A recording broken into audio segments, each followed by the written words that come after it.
주식 투자 심플하게 충분하게 스텝스. 최근에 세계 정세에 대해서 신냉전이다라고 말씀하시는 분들도 계시고 다원주의다라고 말씀하시는 분들도 계십니다. 신냉전이라고 이야기를 하면 미국과 러시아 사이의 어떤 군사적인 갈등 이런 이야기를 할 건데, 저는 경제 금융시장과 관련해 가지고는 이걸 일종의 금리와 원자재 사이의 싸움이다라고 보는 게 어떨까라는 생각을 합니다. 제가 이제 보통 시장을 볼 때 지금 보여드리는 것 같은 페이지 중심으로 생각을 하는데, 주식 시장, 여기 나스닥하고 한국의 코스피하고 그려놨어요. 지난 1년 동안의 가격 변화율 그려놓고, 그 다음에 이제 금리, 미국하고 한국의 10년짜리 금리가 표시되어 있는데 이걸 표시해 놓고, 그 다음에 원자재 가격, 에너지 가격, 곡물 가격, 산업용 금속 가격을 지난 1년 동안의 가격 변화로 나타냅니다. 그리고 환율, 글로벌 달러와 가장 진하게 표시되어 있는 게 한국 원화 환율이고, 그 까만색으로 표시되어 있는 게 같이 따라가는 게 이제 글로벌 달러화입니다. 그리고 그것보다 훨씬 더 약세가 많이 가고 있는 게 지금 일본 엔화고, 글로벌 달러화나 한국 원화보다 글로벌 달러화의 강세보다 덜한, 그러니까 환율 상승이 좀 덜한 나라가 지금 중국이죠. 이렇게 주식시장, 채권시장, 상품시장, 원자재 시장, 커머더티 시장이라고 이야기해도 됩니다. 그 다음에 외환시장, 이렇게 4개의 시장을 놓고 보는데, 그 3조 호황이라는 거 아시죠? 단군 이래 최대 호황이었다라고 이야기하는, 주식시장 역사에서 가장 주가 지수가 많이 올랐던 시기 1980년대 중후반입니다. 코스피가 1980년에 100 하다가 80년대 말에 1000까지 올라가죠. 근데 주로 이제 85년부터 해서 87년, 8년까지 상승이 이어지는데, 이게 왜 그렇게 한국의 주가 지수가 많이 올랐느냐? 3저 호황이라고 이야기합니다. 세계가 낮아서 한국 경제가 엄청나게 좋았고, 기업들이 돈을 많이 벌었고 주가가 많이 올라갔다고 이야기하는데, 이 세 개가 뭐냐면 미국 금리, 그 다음에 달러화, 그 다음에 유가, 이렇게 이야기를 합니다. 채권시장, 이 원자재 시장, 그 다음에 외환시장, 이 세 개가 한국 경제에 금리는 낮을수록 좋고, 원자재 값도 낮을수록 좋고, 달러도 낮을수록 좋은, 그래서 주가가 엄청나게 많이 올라갔다, 이렇게 볼 수 있겠죠. 보시면 오른쪽의 세 개가 내려가는 방향일수록 왼쪽이 주가 지수가 올라간다, 이렇게 생각을 해볼 수 있습니다. 그래서 제가 4개의 시장을 보는데, 이 4개의 시장은 또 이 3개의 시장이 주식시장에 영향을 미치기도 하고, 그 다음에 서로 간에 또 3개가 금리, 원자재, 달러와 이 3개가 또 영향을 미치기도 합니다. 근데 사실 지난 10년 동안에 어떤 일이 벌어졌느냐 하면, 미국이 셰일 혁명이라는 걸 해서 미국이 에너지 생산량을 엄청나게 끌어올리면서 그 원유 수입을 많이 하던 나라가 거의 에너지 독립을 해버렸죠. 그러면서 지난 10년 동안은 원자재 시장도 미국이 움직였습니다. 금리도 미 연준이 움직였고, 이 원자재 시장은 미국의 셰일 혁명이 움직였고, 그 다음에 달러화도 미국의 연준의 금리 정책, 이런 것에 의해서 움직이고, 이 셋 다 미국이 움직이던 시대였다고 한다면 지금은 달라졌죠. 이 원자재 시장을 이제는 러시아가 움직인다.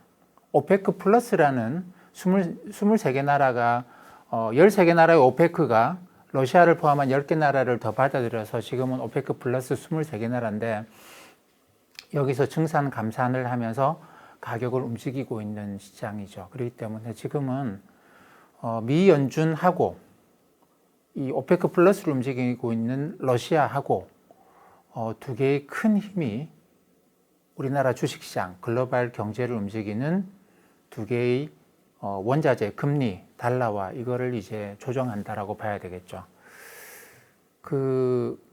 예전에 이제 미국과 소련이 서로 핵무기를 갖고 대치를 하면서 1950년 정도가 되면 러시아는 미국보다 수소폭탄을 더 먼저 개발하죠. 그러면서 미국과 러시아 사이에 이제 핵 무기를 갖고 서로 간에 대치를 해왔는데 뭐 일촉즉발까지 갔던 버튼을 핵미사일 발사 버튼을 누르기 직전 갔던 경우가 여러 번 있었다고 합니다. 그럼에도 불구하고 서로 간에 핵전쟁을 하지는 않았어요. 상대방을 완벽하게 파멸시킬 수 있는 카드가 있었음에도 불구하고 미국과 소련은 거의 40년 동안 냉전이 끝나던 거의 40년 동안 서로 간에 그 버튼을 누르지 않았습니다. 왜냐하면 내가 이거 누르면 상대방도 이거 누른다라는 걸 알고 있기 때문이죠. 그렇기 때문에 서로 간에 파국을 피하려고 하다 보니까 서로 간에 직접 전쟁은 안 했어요. 미국과 소련이 직접 맞닥뜨려 가지고 미국 군대와 소련 군대가 직접 전쟁을 한 것은 아니다라는 겁니다. 그렇지만 그러면 이제 평화롭게 잘 살았냐? 그건 아니라는 거 우리가 너무나 잘 알고 있죠. 이런저런 국지적인 대립이 계속 있어 왔습니다. 자, 지금은 원자재 시장을 장악하고 있는 러시아, 그 다음에 금리를 장악하고 있는 미국 사이에 제가 볼 때 이런 식의 경제적인 냉전이 벌어지고 있는데 뭐냐면 러시아는 자기들 원하는 건 뭐겠습니까? 원자재 값을 마구마구 끌어올려서 러시아는 사실 에너지 산업이 거의 대부분이거든요. GDP 한 30% 정도가 에너지 산업이고 뭐 수출도 60, 70%가 에너지입니다. 정부 재정 절반 이상이 에너지에서 나옵니다. 가령 뭐 러시아가 원유를 수출하거나 천연가스를 수출하면 수출 세금으로 거의 4분의 3을 수출한 금액이 4분의 3을 정부 재정으로 들어갑니다. 그렇기 때문에 뭐 소득세, 법인세 이런 거 안 걷어요. 뭐 조금 아예 안 걷는다는 게 아니고 우리에 비해서는 정말 조금밖에 안 걷고 이걸로 정부 재정을 채울 수가 있습니다. 에너지 수출하는 걸로. 그렇기 때문에 우리가 전부 다 넷제로 해서 이제 화석연료를 다 안 쓰면 러시아는 망하는 거죠. 근데 러시아는 어쨌든 에너지 가격을 높이면 높일수록 자기는 이익입니다. 그래서 제가 지난번에 독점 기업이라 말씀드렸는데 물론 에너지 가격을 무조건 높인다고 해서 이익이 되는 건 아니에요. 높이면 높일수록 에너지를 수입해서 쓰는 우리는 경기 침체에 빠질 수 있거든요. 그러면 경기 침체에 빠지면 에너지 가격이 다시 폭락할 거예요. 그렇기 때문에 러시아로서는 에너지 가격을 올리고 싶지만 너무 올리면 안 된다는 걸 알고 있습니다. 핵무기를 갖고 상대를 굴복시키고 싶지만 그렇지만 핵무기 버튼을 누르면 안 된다는 걸 알고 있었던 것과 마찬가지로 에너지 가격이 올라가면 올라갈수록 좋다는 걸 자기는 알고 있지만 에너지 가격을 너무 올려서 경기 침체가 오고 에너지 수요가 죽어버리고 다시 가격이 폭락하는 걸 원치는 않습니다. 독점 기업도 마찬가지겠죠. 자기가 만드는 물건이나 서비스의 가격을 계속 올리고 싶어 해요. 하지만 너무 올려서 사람들이 그걸 못 살 정도가 되면 그러면 자기한테도 손해입니다. 그렇기 때문에 여기서 지금 세계 시장 중에서 원자재 시장을 장악하고 있는 러시아는 원자재 가격을 올리고 싶지만 너무 올리고 싶지는 않아요. 적당한 정도. 그러니까 어느 정도 이게 올릴 수 있는 한계라는 게 있겠죠. 그걸 어떻게 아느냐 모릅니다. 정확하게는 몰라요. 하지만 그걸 맨날 연구합니다. 오페크 홈페이지에 들어가 보면 오페크가 매달 내는 리포트가 있습니다. 그 리포트가 뭐냐면 우리를 분석하는 것들이에요. 한국이, 일본이, 미국이, 유럽이 에너지 소비가 얼마 정도인지 걔들이 지금 갖고 있는 게 얼마가 있고 그렇기 때문에 우리가 얼마를 증산하거나 감산하면 우리한테 가장 유리한 가격이 나올지를 많은 연구원들이 들어가 있겠죠. 그것만 연구합니다. 우리는 주가가 올라갈지 떨어질지를 연구하는 사람들이 많은데 그 오페크는 우리를 관찰하고 있는 것이죠. 전형적인 독점 기업의 모습입니다. 소비자가 이 가격이면 얼마나 살까? 가격을 떨어뜨려주면 우리한테 이로울까? 가격을 올리면 우리한테 유리할까?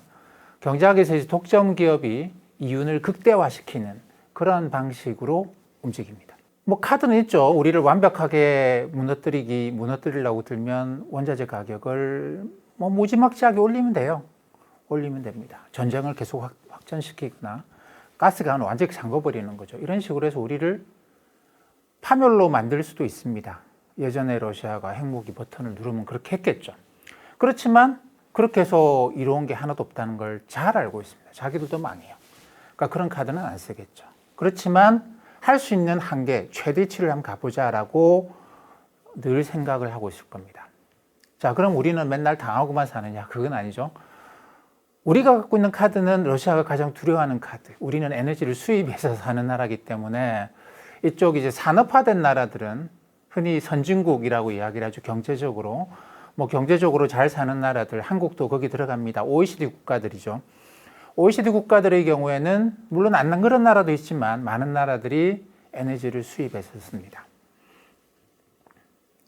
이 나라들의 경우에는 러시아의 그런 것에 대해서 대응할 수 있는 카드가 뭐냐면 경기를 침체시켜버리는 카드가 있어요. 경기를 침체시켜버립니다. 미 연준이 금리를 마구마구 끌어올려서 3.5 이런 데 끝내는 게 아니고 5% 심지어 10% 이렇게 금리를 마구 끌어올려 가지고 경기를 죽여버리면 그러면 러시아를 제압할 수 있습니다. 그렇게 극단적인 카드를 쓰지는 않지 않겠는가? 미국의 경우에 과거에 그렇게 한 적이 있어요. 당시에는 이제 오페크죠. 러시아가 빠져있는 오페크인데 많이들 들어보셨을 것 같습니다. 연준 의장 폴 볼커. 지금 연준 의장이 파월 아닙니까? 그 이전에 옐렌이었고 그 이전에 버냉키, 그 이전에 그린스펀. 그린스펀 이전에 폴 볼커 연준 의장이실 때 볼커는 그렇게 했습니다. 1974년에 오페크 국가들이 이제 전쟁 이런 걸 통해서 유가를 마구 끌어올리기 시작해요. 우리가 이야기하는 1차 오일 쇼크입니다. 근데 그때는 그 이후로도 그런 행동을 하지 않았습니다만 5년 후에 1979년에 볼커가 연준 의장이 되면서 극단적인 선택을 하기 시작을 하죠. 그리고 80년에 레이건 대통령이 당선이 되는데 레이건 대통령은 사실 당선되기 직전까지도 미국 정치계에서는 그냥 이단입니다. 저 아웃사이더, 아무도 주목하지 않는 그런 사람이었어요. 공화당 전당대회에 자기 대통령 후보로 나가겠다고 2번 출마한 적은 있습니다만 아무도 주목하지 않았고 공화당이 대통령 후보로 나오겠다고 출마했지만 표도 거의 얻지 못하고 그런 사람이었죠. 근데 굉장히 강경한 입장이었고 그 레이건 대통령의 입장은 뭐냐면 우리가 여기서 오페크나 러시아의 압력에 굴복해서는 안 된다. 우리 스스로 허리띠를 졸라매고 마치 이순신 장군의 정신처럼 우리가 살려고 하면 죽을 것이고 우리가 스스로 죽기를 작정하면 살 것이다. 우리가 경기 침체로 들어가 버리면 그래도 미국 경제는 2, 3년 있다가 다시 일어난다. 근데 우리가 경기 침체로 들어가 버리면 원유 수요가 확 줄어들 거 아니냐. 그러면 오페크가 지금처럼 저렇게 기세등등하게 가격을 올리면서 우리한테서 돈을 뺏들 수가 있겠느냐. 그래서 이 폴 볼커하고 레이건 두 사람이 만나면서 금리를 마구 끌어올려 버렸죠. 연방기 금리를 거의 20%까지 끌어올립니다. 당연히 경기 침체가 오죠. 극심한 경기 침체는 아니었습니다. 왜냐하면 미국은 뒤에서 재정을 풀어가지고 경기 침체가 그렇게 극심하지 않도록 또 막고 있었거든요. 근데 어쨌든 이렇게 금리를 마구 올리고 나니까 어떻게 되겠습니까? 유가가 폭락하기 시작합니다. 오페크가 항복하는 거죠. 그 독점 기업의 카르텔, 여러 나라들이 카르텔을 형성해가지고 야, 우리 이 가격 이하로는 팔지 말자라고 했다가 수요가 급감하니까 서로 가격을 낮춰가면서 팝니다. 그러면서 이제 카르텔이 붕괴가 되고 그 이후에 몇 년 지나고 난 다음에 삼저호황, 한국 경제 대호황이 나타난 것이죠. 이 때문에 우리는 과거의 경험 속에서 우리가 쓸 수 있는 극단적인 카드가 무엇인지를 잘 알고 있습니다. 그 카드를 쓰면 저쪽도 함부로 가격을 올리지 못한다라는 걸. 그리고 저쪽도 망한다. 근데 우리는 허리띠 졸라매고 한 2, 3년 동안 정말 죽기를 각오하고 견디면 다시 좋아질 수 있다라는 식의 생각을 하는 것이죠. 그래서 미국과 러시아가 미국은 금리를 갖고 있고 경기를 죽일 수 있습니다. 경기를 살리기 위해서 금리를 조금씩 올리거나 아니면 대충 이제 끝나겠습니다라고 금리를 안 올릴 수 있는 카드가 있어요. 러시아는 자기 이익을 위해서 러시아와 오페크 플러스라고 할게요. 정확하게 오페크 플러스는 가격을 더 올려서 이익을 얻고 싶지만 이게 이쪽이 경기 침체로 갈 위험이 있습니다. 아무런 행동을 하지 않아도 미연준이나 금리가 원자재 가격이 너무 올라가면 경기 침체가 또 올 수도 있겠죠. 그렇기 때문에 오페크는 늘 그걸 연구를 합니다. 얼마만큼 가격이 올라가면 경기 침체가 안 올지, 우리가 이익이 많을지 이런 식으로 움직이죠. 우리도 이런 식으로 미연준도 움직입니다. 근데 서로 간에 극단적인 선택을 하기는 싫어요. 러시아가 만약에 오페크 플러스가 자기 이익을 위해서 원자재 가격을 마구 올리면 미국은 그래 너희들이 이렇게 나온다면 우리도 극단적으로 간다라고 해서 금리를 극단적으로 끌어올려서 경기를 침체시킬 수 있습니다. 그렇기 때문에 오페크 플러스는 그렇게 가격을 올릴 생각은 없어요. 지금이 좀 조용한 편이죠. 전쟁도 소강 국면에 들어가고 조용합니다. 미국은 그런 상황에서 금리를 너무 올려서 세계 경제를 또 망가뜨리고 싶은 생각은 없어요. 여기서 아주 예전에 냉전 시대 때 서로 간에 핵무기 버튼을 누르지 않고 뭐 이 나라 저 나라에서 국지전이 벌어지면서도 서로 간에 직접 전쟁을 하지 않고 시간이 이어져 온 것처럼 지금도 이 양대 축에서는 그런 식의 신경전이 벌어지고 있다라고 봐야 됩니다. 근데 여기서 이제 그 핵 전쟁을 하지 않으면서 서로 간에 이익이 되는 방향으로 움직이고 있는 게 지금의 모습인데 미 연준은 그런 것 같아요. 이번 주에 잭슨홀 미팅이 있지 않습니까? 미국 중앙은행에서 1년에 한 번씩 하는 가장 큰 행사입니다. 여기서 파월 의장이 무슨 이야기를 하는지도 중요하지만 그 여러 개의 세미나 형식이 있어요. 연준 사람들이 지금 중요하다고 생각되는 거를 여기저기 그쪽에 좀 잘 아는 교수를 초빙해서 강의를 듣는 그런 것들입니다. 거기서 아마 이런 이야기들을 많이 하게 될 것 같아요. 실질금리, 인플레이션 이런 이야기를 많이 하게 되겠죠. 그 얼마 전까지만 하더라도 뭐 피봇 이런 이야기를 많이 했습니다. 뭐 미국이 연준이 금리 인상을 대충 끝내갈 거야. 이제 거의 끝내가는 거지. 뭐 이렇게 이제 어떻게 보면 변곡점을 지나고 있고 조금만 더 가면 금리를 오히려 낮출 거야. 이런 이야기들을 많이 했었는데 미 연준은 그럴 생각은 없는 것 같아요. 왜냐하면 여기서 금리를 낮춰주는 것만큼 경제가 좋아지겠죠. 그만큼 오페크 플러스가 원자재 가격을 더 올릴 수 있는 여지가 생깁니다. 우리가 경기를 더 좋아지게 하는 것만큼 원자재 가격을 더 올려도 우리가 경기 침체에 안 들어가겠죠. 그렇기 때문에 제가 볼 때 미 연준은 여기서 금리를 경기 좋아지게 하려고 금리를 낮춰줄 것 같지가 않다라고 생각을 합니다. 그게 채권 시장의 컨센서스다. 뭐 올해 말에 3.5%까지 올리고 내년에는 금리를 한두 번 낮춘다. 그게 채권 시장의 컨센서스다라고 이야기를 하지만 저는 그 의견에 동의하지 않습니다. 여기서 미 연준도 마찬가지예요. 여기서 물러나는 것보다 핵 버튼을 누르진 않지만 조금씩 오페크 플러스가 이익을 얻어갈 수 있는 룸을 줄여나갑니다. 자기들이.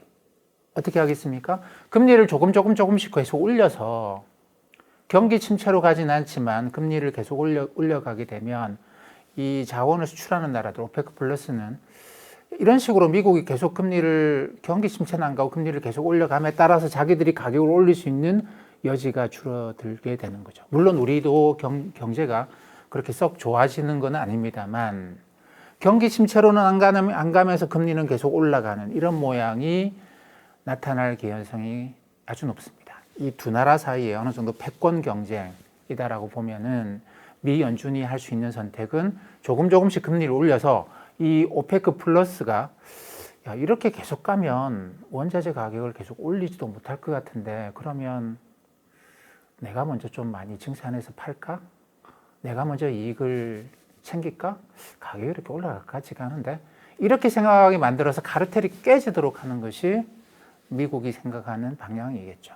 예전에도 그렇게 했습니다. 근데 폴 볼커는 정 안 되겠다 싶어서 극단적인 선택을 한 것이고 아직까지 폴 볼커가 등장한 건 아니에요. 금리를 조금씩 올려가면서 우리가 극단적인 선택 안 하고도 한번 저 카르텔을 제압을 해보자. 저 카르텔이 스스로 깨지도록 여지가 없네라고 생각하도록 만들어보자라고 하는 게 미국 의도입니다. 일단 미 연준이 금리를 낮춰줄 것이다. 기대해서는 안 된다고 저는 생각을 합니다. 그게 시장의 컨센서스라고 이야기를 하지만 제가 하는 이야기를 흔히 이제 난 컨센서스 콜이라고 많이 이야기하는데, 컨센서스가 아닌 시장의 다수 의견과는 반대 이야기를 하는, 근데 저는 지난 거의 30년 동안 난 컨센서스 콜을 굉장히 많이 해왔고, 사람들이 다들 이런 이야기를 저는 아니 그거 아닌 것 같은 이런 이야기 하는 거 굉장히 많이 해왔습니다. 지금도 제 자신이 보기에도 좀 그런 것 같은데, 뭐 맞고 틀리고 뭐 많이 틀려왔겠죠. 많이 맞기도 해왔습니다. 어느 게 더 비중이 높은지에 대해서는 저는 말씀 안 드릴 생각이에요. 러시아는 어떤 생각이겠습니까? 미국이 이런 생각한다는 거 러시아도 잘 알고 있어요. 그러면 어떻게 원자재 가격을 올릴 수 있을까요? 자기한테 이익이 되는 방향으로. 자기가 무조건 전쟁한다고 될 일은 아니에요. 공급 측면에서 전쟁을 하거나 이런 식으로 가격을 계속 끌어올리면 이쪽에서는 극단적인 선택을 할 수밖에 없거든요. 아직까지는 우리가 이런 극단적인 선택을 할 마음의 준비가 안 돼 있습니다. 금리를 그렇게 끌어올려 버리면 우리의 지금 일상의 평온한 삶이, 하루하루의 평온한 삶이 그냥 완전히 무너지는 거거든요. 미국 사람들이 그걸 원하겠습니까? 여기서 허리띠를 확 졸라매서 경기 침체로 가고 대량 실업이 발생하고 이걸 미국 사람들이 원하겠습니까? 원치 않죠. 당연히 원치 않습니다. 그렇기 때문에 러시아가 극단적인 선택을 하지 않는다면 우리도 그런 극단적인 선택을 할 필요가 전혀 없는 것이죠. 근데 자꾸만 러시아가 전쟁하고 가스관 잠그고 이렇게 해서 자꾸만 자기 이익을 위해서만 움직이면 미국 사람들도 어떻게 하겠습니까? 이런다고 되는 일이 아니야. 우리도 이순신 장군의 정신으로 한번 갑시다. 이렇게 될 거거든요. 그러면 스스로 그냥 허리띠 졸라매고 경기가 침체가는 걸 감수할 겁니다. 그렇기 때문에 러시아는 전쟁하고 가스관 잠그고 이런 걸로 계속할 생각이 없어요. 그러면 어떻게 가격을 올리지? 올리는 게 아니고 올라갈 수 있다라는 생각을 합니다. 지금 이제 여름이 지났어요. 여름이 지났습니다. 원유는 계절성이 있습니다. 원유는 겨울에 많이 오르는 게 아니고요. 봄, 여름까지 주로 오르고 가을, 겨울에는 떨어집니다. 왜냐하면 겨울에는 춥잖아요.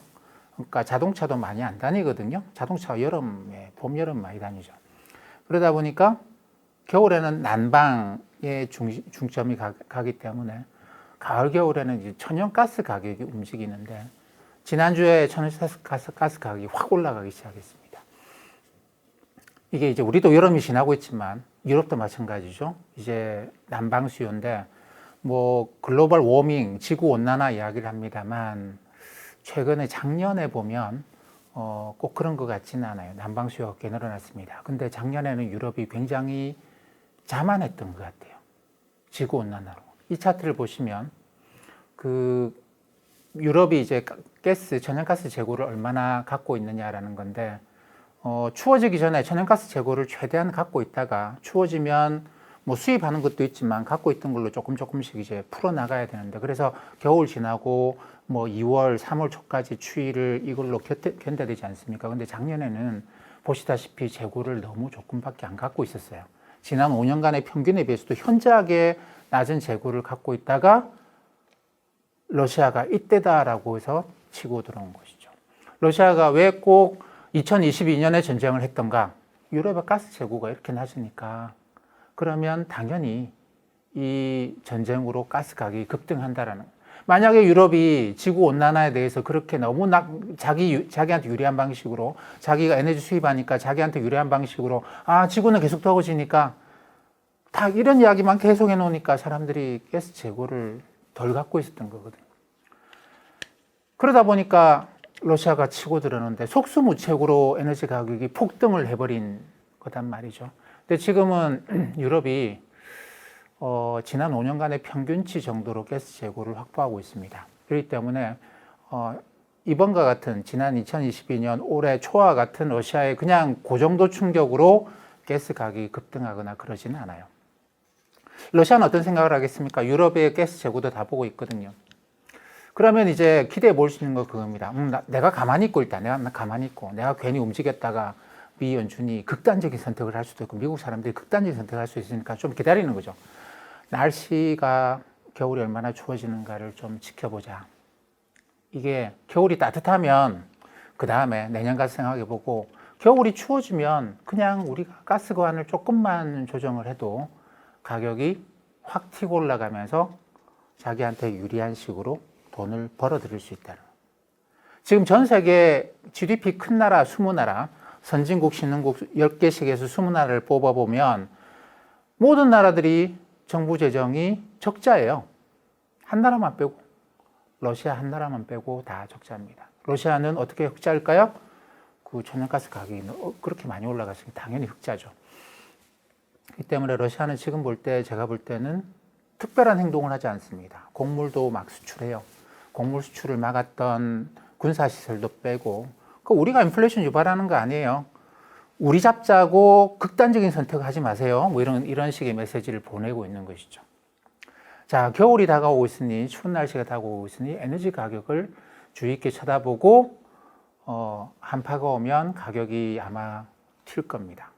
지금 유럽은 재고를 예전과 같이 갖고 있긴 하지만 이게 또 한파가 오게 되면 또 모르는 일이죠. 뭐 지구 온난화인데 한파가 오겠어? 그렇지는 않습니다. 매년 어떤 일이 생길지는 우리는 몰라요. 주식도 추세적으로는 뭐 이게 20년, 30년 지나면 올라간다는 거 우리 잘 알고 있잖아요. 하지만 매년 올라가지 않는다라는 것도 또 잘 알고 있습니다. 지구 온난화라고 하는 거는 그 20년, 30년의 이야기고 뭐 올해 겨울이 추울지 안 추울지는 모르는데 일단 뭐 러시아 입장은 주사위 던져놓고 기다리고 있는 중인 것 같아요. 그래서 뭐 따뜻해서 겨울이 따뜻하면 뭐 어쩔 수 없죠. 가격이 내려갈 거고 그렇게 되면 미 연준도 금리 인상을 멈추고 그렇게 되면 주가도 올라가게 될 거고 경기도 좋아지고 그렇게 되겠죠. 근데 날씨가 추워지면 러시아는 가만히 있어도 에너지 가격이 올라가고 그러면 미국도 어쩔 수 없이 금리를 더 올린다고 하게 될 것이고 그러면 뭐 어쩔 수 없이 주식시장도 조정을 받고 이렇게 될 것 같습니다. 그래서 올해 가을, 겨울, 내년 봄까지는 날씨에 주목을 해야 될 것 같습니다.